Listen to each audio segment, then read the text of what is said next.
سلامونه ملګرو. جنید خان ما عمران خان چې څه ویلي هغه رښتیا ثابت شو. د زرداری او نواز شریف حوالې سره د عمران خان خبره یو ځل بیا صحیح ثابت شوه، یو ځل بیا رښتونې ثابت شوه.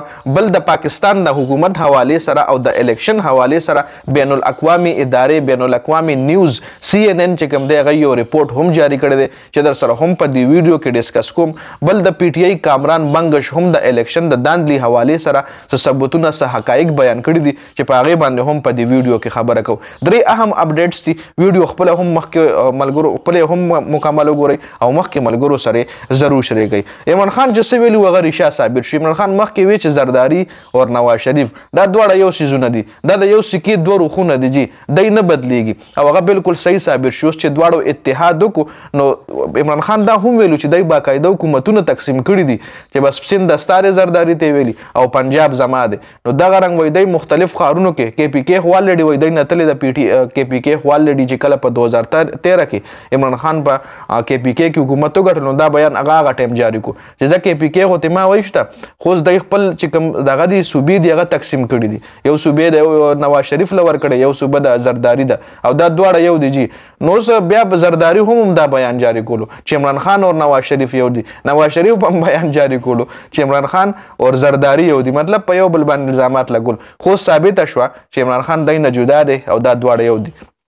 ځکه که عمران خان غوښتل نو زرداری سره به اتحاد کړی او پاکستان پیپل پارټي سره ور په وفاق کې به حکومت جوړ کړی او د عمران خان خپله هم 100 زیات سیټونه دي، سب ورسره دی سیټونه نو مطلب حکومت یې جوړولی شو.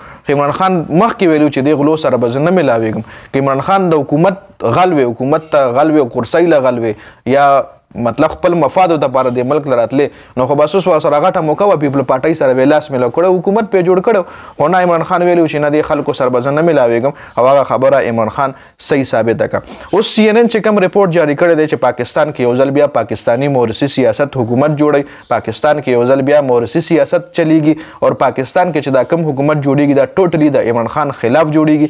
CNN دا هم ویلي چې پاکستان کې مورثي یعنی خانداني سیاست چلی. د الیکشن وایي 2 هفتې شوي او اوس اتحادي حکومت په پاکستان کې جوړیږي. عمران خان وایي جیل کې د جیل نه باوجود هم عمران خان زیات سیټونه وګټل او ملک چې کم کنټروورشل الیکشن دی په هغې کې عمران خان کامیابه شوی و. عمران خان دا هم ویلي دي چې دا خلک یو ځل بیا په ملک باندې مسلط شو او دی به اوس بیا ملک لوټ کیږي. مخکې هم دی ملک لوټ کړی دی او اوس یو ځل بیا په ملک باندې مسلط شو او اوس خو دواړه په یو ځای مسلط شو نو اوس په ملک د هغې نه زیات لوټ کي. یا اوس خو ډېر ټایم پس په ملک باندې راغه، اوس خو د دی جیبونه هم خالي شوي دي، اوس خو دی نور هم وږي شوي دي. نو اوس د عوامو بیا خیر نشته جی. فارم 45 اوس په دې حوالې سره لږ ډسکشن وکړو. دا خو د CNN ریپورټ او د عمران خان څخه خبرې وې چې امیر سره شریک کړي. بل فارم 45 او فارم 47 چې کوم دی هغه نه میچ کیږي ځکه PTI چې کوم امیدواران دی سره فارم 45 ته چې د هغې مطابق یې الیکشن ګټلی دی، خو فارم 47 کې یې نه دی ګټلی، الیکشن د نون لیګ رهنما یا بل چا ګټلی دی. نو هغه فارم 47 چې کوم دی هغه به فارم 47 سره ضرور میچ کیږي. نو فارم 47 او فارم 45 خپلو کې میچ کیږي نه. دې حوالې سره هم کامران بنګش ویلي دي چې دی به اوس نوي فارم 45 جوړوي ځکه فارم 45 خو چې کوم موږ سره دی هغې په نسبت موږ ګټلي دي، اوس په نوي فارم 45 دی تیاری ځکه د هغه فارم 45 مطابق به دی اوس فارم 47 دواړه میچ راولي.